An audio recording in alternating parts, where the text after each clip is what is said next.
ડેક્સ એકેડમીમાં તમારું સ્વાગત છે। અહીં મળશે તમને શ્રેષ્ઠ શિક્ષણ।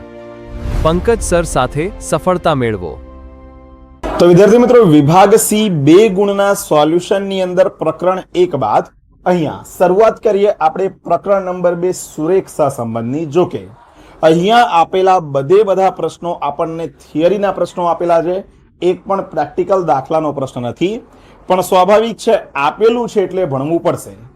હવે સૌથી પહેલો આપણી સામે પ્રશ્ન અહીંયા દેખાય છે કે કાર્ય કારણનો સંબંધ ઉદાહરણ આપી સમજાવો।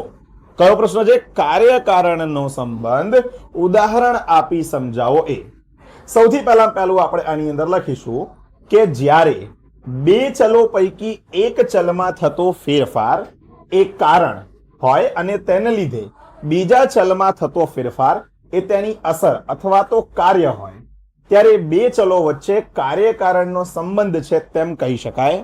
ઉદાહરણ વડે જો આપણે આ બાબતને સમજવી હોય તો કઈ રીતે સમજાય કે વરસાદ અને પાકનું ઉત્પાદન, જેમ કે યોગ્ય વરસાદ પડવો એ શું થયું? આપણા માટે કારણ થયું, અને પાકનું સારું ઉત્પાદન થવું એ શું થઈ? એની અસર, એટલે કે તેનું કાર્ય થયું। આ કેવો સંબંધ થયો? તો કે ભાઈ કાર્યકારણનો સંબંધ થયો। એવી રીતે જ જો આપણે વાત કરીએ તો કિંમત અને માંગ, વસ્તુના ભાવમાં વધારો એ એના માટેનું શું થયું? તો કે કારણ થયું, અને માંગમાં ઘટાડો થાય ભાવ વધવાના કારણે તો તેની શું છે? અસર છે। એનાથી ઊંધું કરો કે ભાઈ વસ્તુના ભાવમાં ઘટાડો થાય તો એનું કારણ છે, તો માંગમાં વધારો થાય એની શું છે? અસર, એટલે કે કાર્ય છે। છેલ્લું હજુ એક ઉદાહરણ લખવું હોય તો લખી દો, જાહેરાત ખર્ચ અને વેચાણ। જાહેરાત ખર્ચ વધારવો એ શું થયું? અહીંયા કારણ, અને એના કારણે વેચાણમાં વધારો થાય એની અસર, એટલે કાર્ય થયું। સિમ્પલ। એક કારણના લીધે સામે એનું કાર્ય, એની અસર થાય તો એ કેવો સંબંધ થયો આપણો? તો કે ભાઈ આ થયો આપણો કાર્યકારણનો સંબંધ। એકદમ સહેલામાં સહેલું, બિલકુલ પણ આપણે બુદ્ધિ દોડાવવાની નથી। કારણના કારણે શું થાય છે? અસર થાય છે, કાર્ય થાય છે, કાર્યકારણનો સંબંધ। ચાલો ભાઈ, ત્યારે આગળ આપણે ચર્ચા કરીએ બીજા નંબરના પ્રશ્નની। શું છે ભાઈ બીજા નંબરનો પ્રશ્ન આપણી સમક્ષ? વિકિરણ આકૃતિની રીતના ગુણ જણાવો, અને એમાં સ્પેસિફિકેશન આપણને આપ્યું છે કે કોઈ પણ ચાર અથવા ગમે તે ચાર કહીએ આપણે તો વિકિરણ આકૃતિ ઇંગ્લિશમાં શું કહેવાય મિત્રો? તો કે સ્કેટર ડાયાગ્રામ। એ સહસંબંધ જાણવાની આલેખીય રીત છે। કેવી રીત છે? આલેખીય। દાખલા નથી ગણતા આપણે, પણ થિયરીમાં પૂછે તો લખવું પડે। મુખ્ય ગુણો નીચે મુજબ છે, 4 ગુણો દર્શાવ્યા આપણે। કયા 4 ગુણો? પહેલું, સરળ અને ઝડપી પદ્ધતિ છે।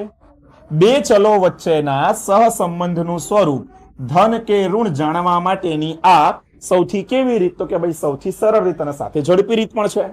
બીજું, ગાણિતિક ગણતરી મુક્ત। આ રીતમાં કોઈ પણ પ્રકારની જટિલ કે લાંબી ગાણિતિક ગણતરીઓ કરવાની જરૂર પડતી નથી। કેમ? કારણ કે કાર્લ પિયર્સનમાં અને સ્પીયરમેનમાં આપણે સૂત્રો મૂકવા પડે, અને સૂત્રો મૂક્યા પછી આપણે કેવી કરવી પડે? લાંબી ગાણિતિક ગણતરીઓ કરવી પડે। પણ અહીંયા વિકિરણ આકૃતિમાં આવી કોઈ લાંબી ગણતરી કરવાની જરૂર નથી પડતી આપણને। ઘનિષ્ઠતાનો પ્રાથમિક અંદાજ, ત્રીજો આપણે ગુણ બતાવીશું। આલેખ પર બિંદુઓનો ફેલાવો જોઈને સહસંબંધની નિકટતાનો તાત્કાલિક ખ્યાલ આવે છે, બરાબર, કે કયા પ્રકારનું અહીંયા જે છે તે સહસંબંધ છે। ચોથું આપણે લખીશું અસામાન્ય કિંમતોની ઓળખ। અંતિમ અવલોકનોની અસર આલેખ પર સ્પષ્ટ થઈ જાય છે। આ થઈ અસામાન્ય કિંમતોની ઓળખ। તો આની સાથે આપણો આ થઈ જાય છે બીજો પ્રશ્ન પણ સોલ્વ। ચાલો ભાઈ આગળ વધીએ આપણે અહીંયા ત્રીજા નંબરના પ્રશ્ન તરફ। શું છે આપણો અહીંયા ત્રીજા નંબરનો પ્રશ્ન? કે સહસંબંધના ગુણધર્મો લખો, અને એમાં સ્પેસિફિકેશનમાં આપ્યું છે આપણને ગમે તે કેટલા લખવાના છે ભાઈ? તો કે ગમે તે 4 જ અહીંયા આપણે લખીને દર્શાવવાના છે। સૌથી પહેલા સહસંબંધ, જ્યારે પણ કે સહસંબંધાંક કે આપણને તો સ્મોલ r વડે આપણે આને દર્શાવીએ છીએ। ગુણધર્મો દર્શાવવા હોય તો પહેલું, કિંમતોનો વિસ્તાર।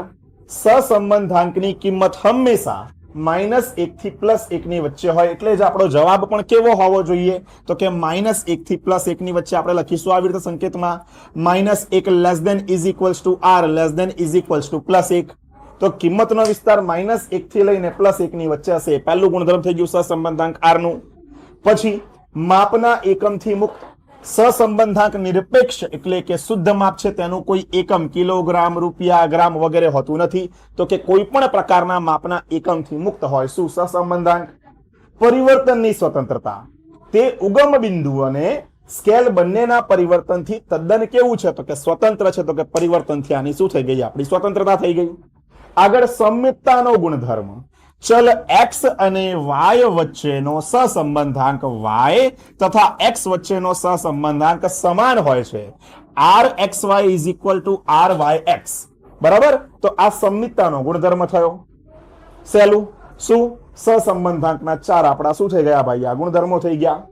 ચાલો ચોથો પ્રશ્ન જોઈએ. કાર્લ પિયર્સનની રીતની મર્યાદાઓ જણાવો. દાખલા તો બહુ ગણ્યા કાર્લ પિયર્સનની રીતના.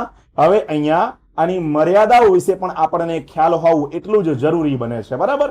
તો જુઓ, કાર્લ પિયર્સનની ગુણન પ્રઘાતની જે રીત છે તે શ્રેષ્ઠ રીત છે, પણ તેમ છતાં આ રીતમાં કેટલીક મર્યાદાઓ રહેલી છે. કેવી મર્યાદાઓ રહેલી છે મિત્રો? માત્ર સુરેખ સહસંબંધ માટે જ છે. આ માત્ર માપ સુરેખ સંબંધ માપે છે. જો ચલો વચ્ચે વક્ર રેખીય સંબંધ હોય તો તે r બરાબર 0 દર્શાવી શકે છે. બીજો મુદ્દો, અંતિમ અવલોકનોની વિપરીત અસર થાય. ખૂબ મોટા અથવા ખૂબ નાના અંતિમ અવલોકનોથી સહસંબંધાંકની કિંમત ખૂબ પ્રભાવિત થાય છે. તો કે અંતિમ અવલોકનોની વિપરીત ઊંધી અસર. ત્રીજું, ગુણાત્મક ચલો માટે બિનઉપયોગી. બરાબર? સંખ્યાત્મક ચલો માટે ઉપયોગી છે કાર્લ પિયર્સનની ગુણન પ્રઘાતની રીત, પણ ગુણાત્મક ચલો હોય તો એના માટે બિલકુલ પણ ઉપયોગી નથી. આ સિવાય લાંબી ગણતરી, અન્ય રીતોની સરખામણીમાં આ પદ્ધતિમાં ગણતરીઓ કેવી છે? લાંબી અને સમયનું શોષણ કરે, સમય માગી લે એવી આ પદ્ધતિ છે. તો શું થઈ ગઈ અહીંયા? તો કે કાર્લ પિયર્સનના ગુણન પ્રઘાતની રીતની ચાર આપણી મર્યાદાઓ થઈ. ચાલો 4 પ્રશ્નો જોઈ લીધા. આપણે આગળ વધીએ. અહીંયા પ્રશ્ન નંબર 5 અને 6 ને ભાઈ મોસ્ટ આઈએમપી શેના માટે? તો કે સૌથી પહેલા તમારી પહેલી પરીક્ષા માટે તો ઠીક, પણ બોર્ડ પરીક્ષામાં આ બે માંથી એક તો ફરજિયાતપણે પૂછાય. બરાબર છે? શું કીધું છે? સંપૂર્ણ ધન સહસંબંધ વિકિરણ આકૃતિ દ્વારા સમજાવો.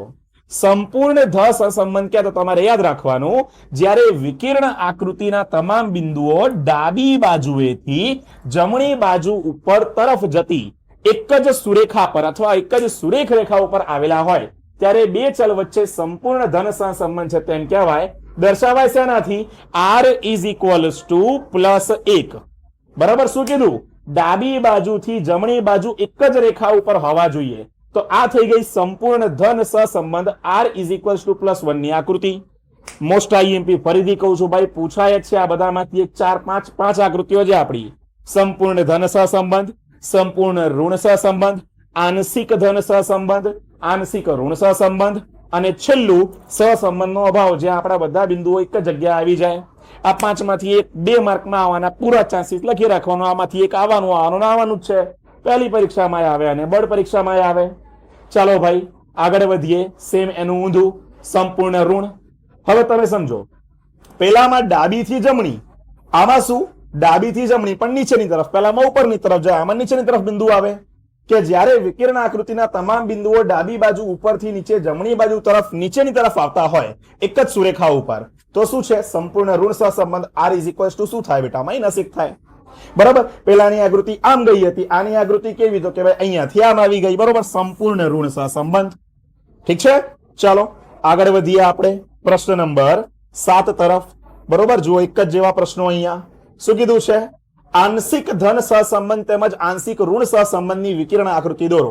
સેમ એક જ રેખામાં હોય, ડાબીથી જમણી ઉપરની તરફ જાય, પણ બધા બિંદુઓ એક રેખામાં ના હોય. બરોબર? સહેજ બિંદુઓ કેવા હોય? આડા. જુઓ, અહીંયા ડાબેથી જમણે તરફ જાય છે પણ એક રેખામાં, સીધી રેખામાં નથી. પેલામાં શું હતું? સંપૂર્ણ ધન સહસંબંધમાં સીધી રેખામાં હતું. અહીંયા સીધી રેખામાં નથી ભાઈ, આડા બિંદુઓ છે. શું થયો? આંશિક ધન સહસંબંધ. બરોબર? 0 r 1. અને જો અહીંયા આંશિક ઋણ કે તો સેમ ટુ સેમ. બરોબર? તમામ બિંદુઓ ડાબીથી જમણી તરફ પણ એક જ રેખામાં ના હોય. કેવા હોય? આડા હોય. ડાબીથી જમણી તરફ નીચેની બાજુ આવતા હોય પણ એક રેખામાં ના હોય, છૂટા છવાયા હોય, તો આંશિક ઋણ સહસંબંધ. તો આ થઈ ગયો આપણો 7મા નંબરનો પ્રશ્ન, આંશિક ધન સહસંબંધ તેમજ આંશિક ઋણ સહસંબંધની વિકિરણ આકૃતિ દોરો. ચાલો વાત કરીએ મિત્રો અહીંયા 8મા નંબરના પ્રશ્નની. 8મા નંબરના પ્રશ્ન તરફ આગળ વધીએ તેની પહેલા જણાવી દઉં કે વોટ્સએપ ચેનલ આપણી તૈયાર છે. હજુ સુધી જોઈન નથી થયા ભાઈ તો ડિસ્ક્રિપ્શન બોક્સમાં લિંક આપી દઉં છું, PDF વગેરે ત્યાંથી મળી રહેશે. તો વોટ્સએપ ચેનલને અચૂકથી જોઈન કરજો. સાથે ઇન્સ્ટાગ્રામ પેજ, ઘણી બધી મહત્વપૂર્ણ અપડેટ્સ આવે છે, તો ઇન્સ્ટાગ્રામ પેજને પણ અચૂકથી ફોલો કરી લેજો. જાઓ ઇન્સ્ટાગ્રામ ઉપર સર્ચ કરો ડેક્સ એકેડમી. ચલો, કાર્લ પિયર્સનની રીતના ગુણ મર્યાદાઓ જોઈએ. હવે ગુણ જોઈએ તો કે ભાઈ કાર્લ પિયર્સનની ગુણન પ્રઘાતની રીત સહસંબંધાંક શોધવાની સર્વશ્રેષ્ઠ રીત છે, સૌથી સારામાં સારી રીત છે આ ભાઈ. પહેલું, ચોક્કસ સંખ્યાત્મક માપ છે. આ રીત સહસંબંધાંકની માત્ર દિશા જ નહીં પરંતુ ઘનિષ્ઠતા ચોક્કસ કિંમત સંખ્યા સ્વરૂપે રજૂ કરે છે. બીજું, ગાણિતિક અને વૈજ્ઞાનિક પદ્ધતિ છે, તે આંકડાશાસ્ત્રની સૌથી વધુ વિશ્વસનીય અને વૈજ્ઞાનિક ગાણિતિક પદ્ધતિ ગણાય છે. આગળના અભ્યાસ માટે પાયારૂપ છે. નિયત સંબંધ, આના પછીનું ચેપ્ટર આપણું, તથા બહુચલીય વિશ્લેષણમાં આ પદ્ધતિ ખૂબ ઉપયોગી બને છે. અને છેલ્લું કે તમામ અવલોકનો ઉપર આધારિત હોય છે, તે માહિતીના તમામ અવલોકનોને ધ્યાનમાં રાખીને ગણવામાં આવે. તો આ શું થઈ ગયું આપણું કાર્લ પિયર્સન રીતના ગુણ. આગળ આપણે જોયું મર્યાદા, અહીંયા ગુણ આવી ગયા. 9મો પ્રશ્ન, સ્પિયરમેનની ક્રમાંક સહસંબંધાંકની મર્યાદા જણાવો. કાર્લ પિયર્સનની જોઈએ. હવે સ્પિયરમેન ભાઈની પણ મર્યાદાઓ જોઈ લઈએ કઈ કઈ આવે છે. સૌથી પહેલું, મોટા અવલોકનો માટે અગવડ ભરી છે. કેમ? આપણે ક્રમ આપવો પડે છે, મોટી સંખ્યાને પહેલો, એના પછી ઉતરતા ક્રમમાં આપણે આપતા જઈએ, તો મોટા અવલોકનો માટે અગવડ ભર્યું છે. જ્યારે અવલોકનોની સંખ્યા ખૂબ મોટી હોય ત્યારે ક્રમ આપવાનું કાર્ય અત્યંત જટિલ અને કંટાળાજનક બને છે. બરાબર, એમાં પાછું સંખ્યા પુનરાવર્તિત થાય, રિપીટ થાય, તો પાછું વાળું લોચાવાળું, આ વત્તા આ ભાગ્યા 2.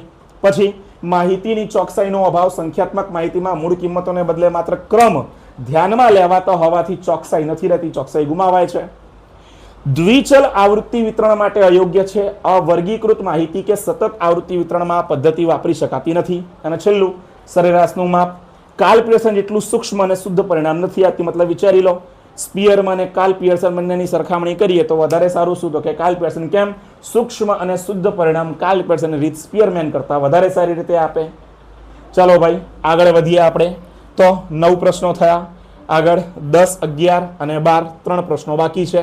બસ પૂરું થઈ ગયું. એના પછી આપણું વિભાગ સી પ્રકરણ નંબર 2, આંશિક સહસંબંધનું અર્થઘટન કેવી રીતે કરશો. શેનું? આંશિક સહસંબંધનું અર્થઘટન. તો જુઓ, અહીંયા આવી રીતે આપણે અર્થઘટનો દર્શાવી શકીએ છીએ. સૌથી પહેલું અહીંયા એક કોષ્ટક બતાવ્યું જ્યાં લખ્યું છે સહસંબંધાંક આરની કિંમત સામે એનો અર્થઘટન અને એનો પ્રકાર. જેટલું આર તમારું +1 ની નજીક હોય, +1 ની નજીક મતલબ સમજો તો 0.70 હોય, 0.80 હોય, 0.90, 0.99, +1 ની જેટલું નજીક એટલું ઉચ્ચ કક્ષાનો આંશિક ધન. ખબર પડે છે? +1 થી જેટલું નજીક એટલું ઉચ્ચ કક્ષાનું, 0 થી જેટલું નજીક 0.1, 0.3 એટલું ઓછી કક્ષાનો આંશિક ધન, -1 ની જેટલી નજીક 0.7, 0.8, 0.9 એટલે 70, 80, 90 માઇનસમાં આવે તો ઉચ્ચ કક્ષાનો આંશિક ઋણ, અને 0 થી જેટલો અહીંયા આપણો નજીક બને માઇનસમાં. બરાબર, અહીંયા પ્લસમાં, અહીંયા 0માં માઇનસની અંદર જેટલું નજીક બને એટલું ઓછી કક્ષાનો આંશિક ઋણ. તો આ 4 પ્રકારે આપણે શું આપી શકીએ છીએ? તો કે ભાઈ આંશિક સહસંબંધનું અર્થઘટન આપી શકીએ. મોસ્ટ IMP પ્રશ્ન અને યુનિક પ્રશ્ન છે આ. બરાબર, કારણ કે થોડુંક વિચારવું પડે આની અંદર આપણે. ચાલો છેલ્લા 2 પ્રશ્નો જોઈએ અને પછી પૂરું. બરોબર, વિડીયો નથી લાઈક કર્યો ભાઈ તો ફટાફટ લાઈક જરૂર કરજો. ચલો 11મો પ્રશ્ન, અર્થહીન સહસંબંધના ગમે તે 2 ઉદાહરણ આપો. અર્થહીન કીધું છે આપણને. બરાબર, તો જુઓ, અર્થહીન સહસંબંધ એટલે કે જેમાં ગાણિતિક ગણતરી સહસંબંધ દેખાય પણ વાસ્તવમાં કોઈ કાર્યકારણ સંબંધ ના હોય. તમને લાગે ગાણિતિક ગણતરી કરી જાય પણ કોઈ સંબંધ એનો હોય જ નહીં. આઈસ્ક્રીમનું વેચાણ અને રસ્તા પર અકસ્માતોની સંખ્યા વચ્ચેનો સંબંધ. આઈસ્ક્રીમનું વેચાણ વધે ઘટે અને રસ્તા ઉપર એક્સિડન્ટ થાય, બેને કોઈ લેવા દેવા છે? કોઈ લેવા દેવા નહીં. કેવું કહેવાય? અર્થહીન કહેવાય. બરાબર, વિદ્યાર્થીઓના ગુણ અને ટેલિફોનની ઘંટડી વાગવાની સંખ્યા. એક બાજુ સ્ટુડન્ટ્સના ગુણ આવે, બીજી બાજુ ઘંટડી વાગે, કોઈ લેવા દેવાના? કોઈ લેવા દેવા નથી ભાઈ. બરાબર, જે 2 સંબંધને લેવા દેવા નથી કેવા છે? અર્થહીન સહસંબંધ છે. ગપ્પા મારો એવું છે ભાઈ આ તો. છેલ્લું, અર્થઘટનમાં રાખવા પડતી સાવચેતી જણાવો. પહેલું, કાર્યકારણની ખાતરી. માત્ર ઊંચા આર પરથી કાર્યકારણ માની ન લેવું, વાસ્તવિક તાર્કિક આધાર તપાસવો. બીજું, આર બરાબર 0 નો સાચો અર્થ એટલે કે આર બરાબર 0 એ માત્ર સુરેખ સંબંધનો અભાવ દર્શાવે છે, વક્ર રેખીય સંબંધ પણ હોઈ શકે છે. આની સાથે મિત્રો આ થઈ ગયું આપણું અહીંયા પ્રકરણ નંબર 2 વિભાગ સી 2 ગુણનું પૂરું. આશા રાખું છું કે સમજાવેલ મુદ્દાની અંદર એકદમ વિગતવાર રીતે આપ સર્વે વિદ્યાર્થી મિત્રોને ખ્યાલ આવી ગયો હશે અને ખૂબ સારી રીતે તમે અહીંયા પ્રકરણ નંબર 2 ના તમામ પ્રશ્નોની તૈયારી પણ કરી લેશો. બસ તો આટલું જ રાખીએ છીએ આપણા આજના વિડીયોમાં. વિડીયો ગમ્યો હોય તો લાઈક કરી દેજો, મિત્રો જોડે કરજો શેર. મળીએ છીએ જલ્દી એક નવા વિડીયોમાં. ત્યાં સુધી થેન્ક યુ સો મચ. જય હિન્દ, વંદે માતરમ.